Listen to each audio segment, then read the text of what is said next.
Voyons maintenant ce que c'est qu'une application. Alors, on part bien sûr d'une fonction, et en fait, une application, c'est ni plus ni moins une fonction dont l'ensemble de définition est E tout entier, c'est-à-dire que l'ensemble de départ, c'est l'ensemble de définition. Ça veut donc dire quoi? Ça veut dire que tous les éléments de E vont posséder une image et une seule. Il n'y a aucun élément qui ne possède aucune image. Tous ont une image, et bien entendu une unique, puisque c'est une fonction.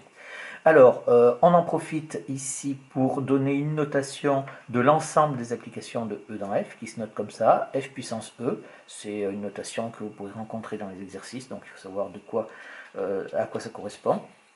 Et on revient sur la notation fonctionnelle d'une application que vous avez déjà vue, donc ça se note comme ça, on met donc l'ensemble de départ, l'ensemble d'arrivée, on met une flèche simple, et on a la flèche avec la petite barre qui signifie A pour image. Ici, X est une lettre qui n'a pas de signification spécifique, elle peut être remplacée par n'importe quoi, c'est pour ça qu'on dit que c'est une lettre muette. Bien sûr, pour l'égalité d'application, eh bien, il faut qu'elles aient bien sûr même ensemble de départ et même ensemble d'arrivée. Et la deuxième chose qu'il faut avoir, c'est que pour tout x appartenant à E, je vais avoir bien entendu f de x est égal à g de x pour deux fonctions f et g, bien évidemment. Alors, quelques exemples d'applications pour bien faire la différence entre les applications et les fonctions. Alors, je prends ici cette fonction ici qui va de R dans R et qui a x associe 1 sur x. Donc ça, bien entendu, c'est une fonction puisqu'on sait que on vient de dire que toutes les applications étaient des fonctions. Mais ici, on veut savoir si c'est une application. Eh bien non, parce que tout simplement, ici, j'ai 0 qui ne possède pas une image. Donc ici, n'est pas une application, car tout simplement, 0 n'a pas d'image. 0 n'a pas d'image. Et donc voilà. Alors regardez maintenant, si je prends cette chose-là, si je prends F1, je vais prendre la même chose, c'est-à-dire, mais cette fois-ci, je vais partir de R étoile dans R, et qui à x associe ici toujours 1 sur x. Et bien cette chose-là, c'est ce qu'on appelle, c'est la restriction. Alors c'est toujours quand on fait quelque chose comme ça, en fait on a une fonction et puis ça ne nous convient pas parce qu'on a des éléments qui ne possèdent pas d'image. Donc on va transformer la fonction en une application et on va dire que c'est la restriction de f à R étoile. D'accord? C'est-à-dire qu'on réduit ici à ce que l'on veut en fin de compte, hein, mais si je prends ça, ici, c'est une application. Ça ne veut pas dire que toutes les restrictions sont des applications, hein, mais ici, on prend celle qui nous intéresse pour avoir une application. Une autre restriction que je pourrais faire, c'est aussi, par exemple, si je prends F2, si je vais de 0,1 ici dans R, ici, qui à x associe toujours 1 sur x, puisque je suis toujours avec ma même expression de fonction, et bien ici, c'est une application parce que tous les éléments de l'intervalle 0,1 possèdent une image. Donc vous voyez dans la notation fonctionnelle, hein, il y a une importance sur l'ensemble de départ, suivant lequel vous mettez, soit ça vous fait une application, soit ça n'en est pas une. Si j'en prends une autre ici, si je prends G qui va de R dans R et qui a X associe racine carrée de X, et bien ici, bien sûr, ce n'est pas une application, parce que on a tous les réels négatifs qui ne possèdent pas d'image par cette fonction-là. Donc, si je veux que ce soit une application, eh bien, je vais prendre par exemple de R+, vers R, et qui à x associe racine carrée de x, et là, il n'y a pas de problème, ça c'est une application. Voilà un petit peu, vous comprenez très facilement quelle est la différence entre une fonction et une application. Donc vous voyez qu'au niveau de la classe de terminale et sur tous les lycées, eh bien vous avez toujours travaillé avec des applications parce que on vous a toujours dit déjà, on définit l'ensemble de définition de la fonction, on dit soit f, la fonction définie sur, et on vous donne l'ensemble de définition de la fonction, ce qui vous donne donc tous les tableaux de variation, tous les tableaux que vous pouvez faire, ben, vous les faites que sur l'ensemble de définition, donc vous travaillez avec une application et pas avec une fonction, enfin avec une fonction aussi, puisqu'on sait qu'une application est une fonction.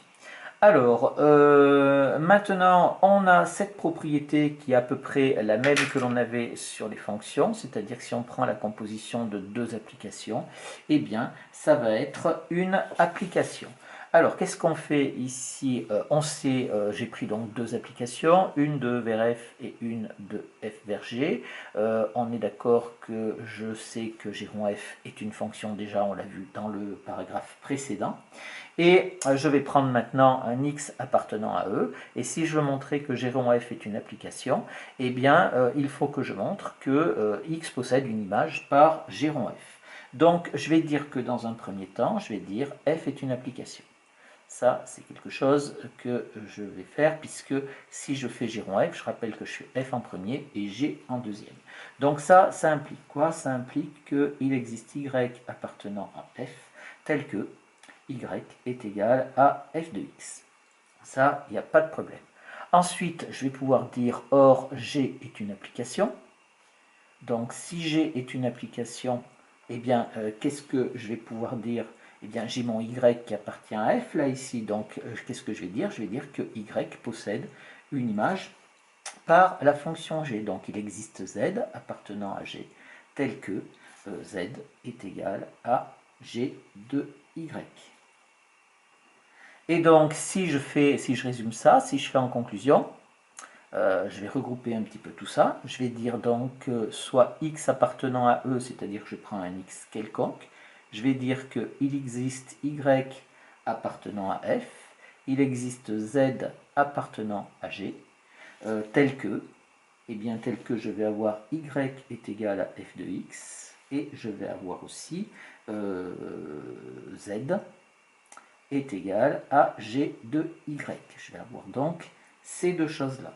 Et donc ça implique quoi? Ça implique qu'il existe z appartenant à g, tel que z, et bien si j'ai y égale f de x et z égale g de y, ça veut dire que z est égal à g rond f de x.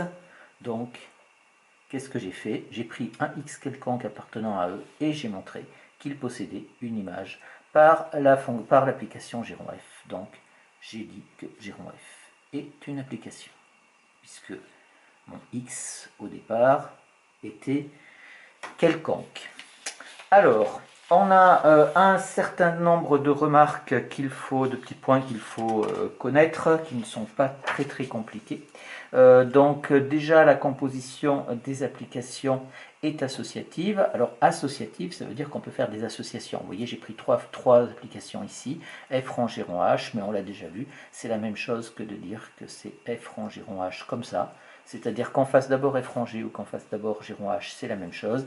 Et en règle générale, on pourra l'écrire comme ça, f rond g rond h sans parenthèse, et on fera l'association qui nous plaira et dont on aura besoin surtout. Donc la démonstration de cette chose-là, ben, on l'a déjà faite, hein, c'est quand on a dit que la composition des relations était associative, et bien c'est un cas particulier, donc ça fonctionne sans aucune difficulté. Et ça, c'est quelque chose que vous avez vu quand vous faites la composition des fonctions, vous l'avez vu en terminale, en spécialité, même peut-être en première, et bien vous savez que la composition des applications, elle n'est pas commutative, on peut obtenir des choses différentes si on fait f rond g et g rond f, quand on peut le faire, bien entendu, quand les ensembles d'arrivée et de départ nous le permettent. Alors maintenant, on va voir des exemples utiles d'applications qu'il faut connaître parce que vous allez les rencontrer beaucoup dans votre scolarité au niveau du supérieur. La première que vous allez rencontrer, c'est l'identité de E. On est dans un ensemble E et l'identité de E. Alors l'identité, ça vient de identique en fait. Ça veut dire que on va de E dans E, ici, et si je prends un élément x de quelconque, eh bien il a pour image lui-même, c'est-à-dire voilà, ça, on ne change rien, c'est-à-dire qu'on va à l'identique. Ça c'est l'identité, c'est quelque chose qui est très important. Des notations que l'on va pouvoir utiliser, alors attention, on travaille avec des applications, mais on ne travaille pas avec des applications nécessairement qui sont des applications à valeur numérique. Ici, on travaille d'un ensemble E vers un ensemble F, donc l'ensemble F, ça peut être n'importe quoi, c'est pas obligé que ce soit des nombres. Donc à ce moment-là, s'il n'y a pas de risque de confusion avec d'autres éléments de l'exercice, On dira que f, comme ça, avec un 0, on va dire que c'est l'identité de E. Si je prends f1, ça va être f. Si je prends f2, ça va être f rond f. Et si je prends fn plus 1, n, c'est pas la même chose, ça va faire donc fn-1 rond f. Ici, c'est-à-dire qu'on va utiliser la loi rond au lieu de la multiplication. Alors attention, cette notation, il ne faudra pas l'utiliser si vous êtes avec des fonctions numériques parce que ça pourrait être confondu avec les puissances, avec f multiplié par f. Donc voilà, il faut faire attention, il existe des tas de notations différentes. Des fois on met le carré directement au-dessus de f, ici pour bien différencier, on peut mettre des chapeaux aussi. Vous verrez, les notations vous seront données au début des exercices et il faudra absolument les respecter dans la totalité des cas. Cette notation-là aussi, vous l'avez vu un tout petit peu au niveau de la classe de terminale, ça c'est la dérivée énième, c'est-à-dire qu'on fait f' et puis on met un petit n entre parenthèses pour dire qu'on va dériver une fois, deux fois, trois fois, etc. Une autre application qui est importante, c'est la fonction indicatrice. Alors vous voyez, la fonction indicatrice, c'est bizarre parce que c'est une application et on dit fonction indicatrice, c'est son nom, c'est comme ça. Alors elle se note phi indice A, ça c'est un phi minuscule.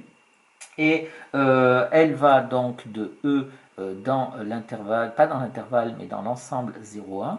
Alors vous voyez que ici je l'écris entre accolades, donc il faut faire très attention, c'est pas un intervalle.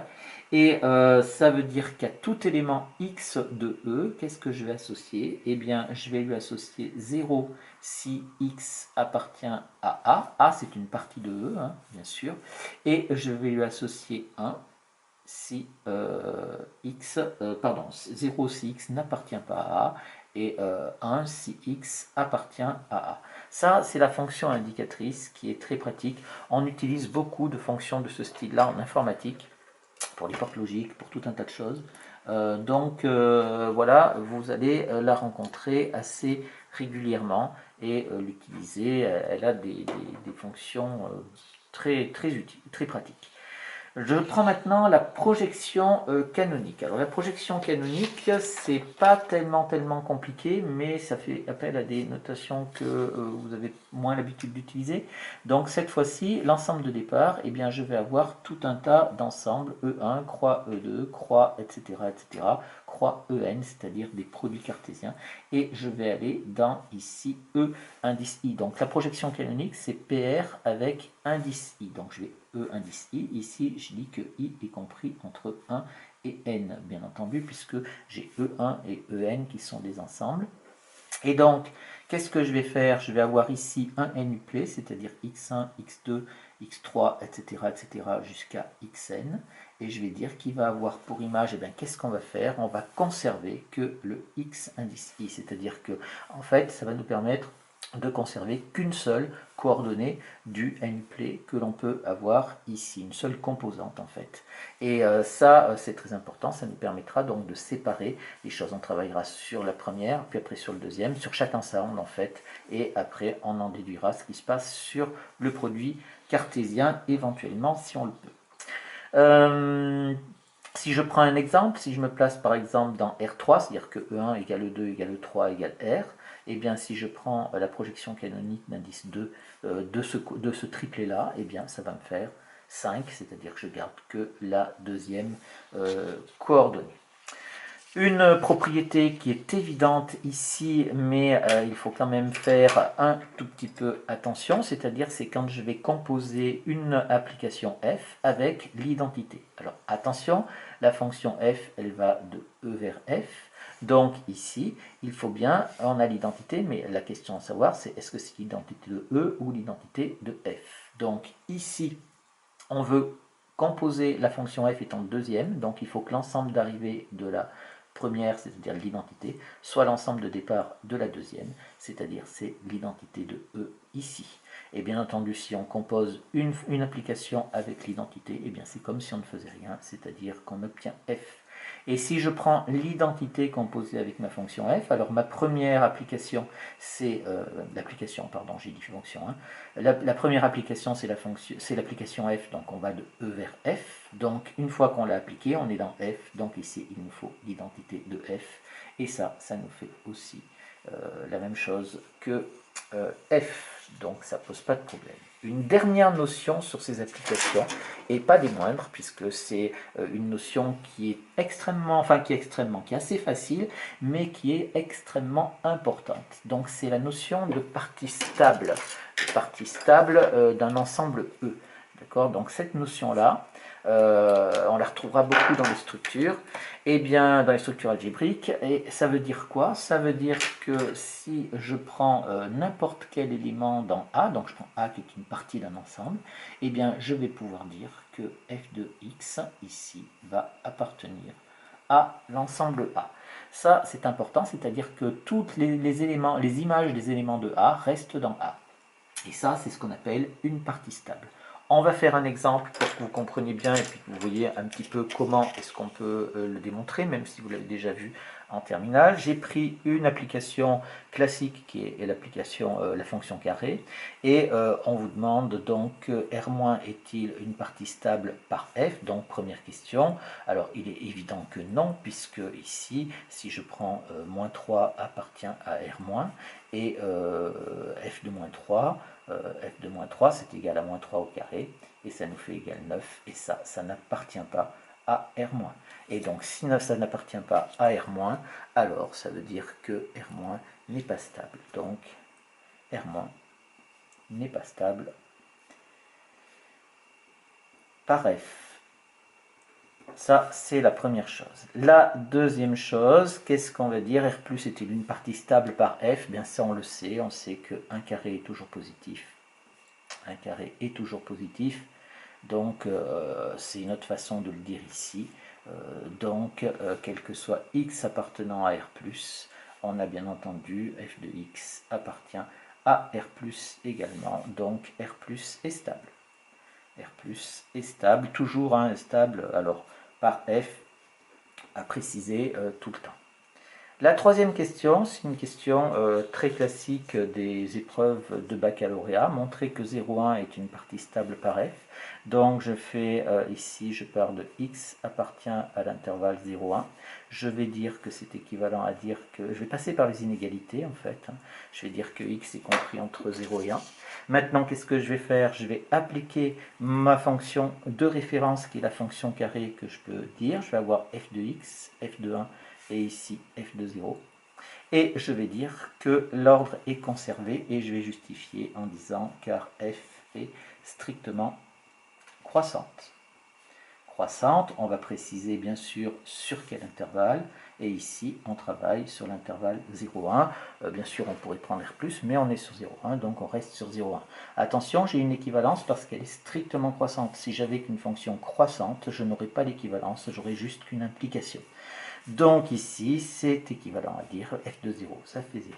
Ici, ça nous fait x au carré. Et ici, ça nous fait donc 1 ici, ce qui est équivalent à dire que f de x appartient à l'intervalle 0,1. Conclusion. Eh bien, conclusion, cette partie 0,1 est stable pour f. Est stable par l'application f.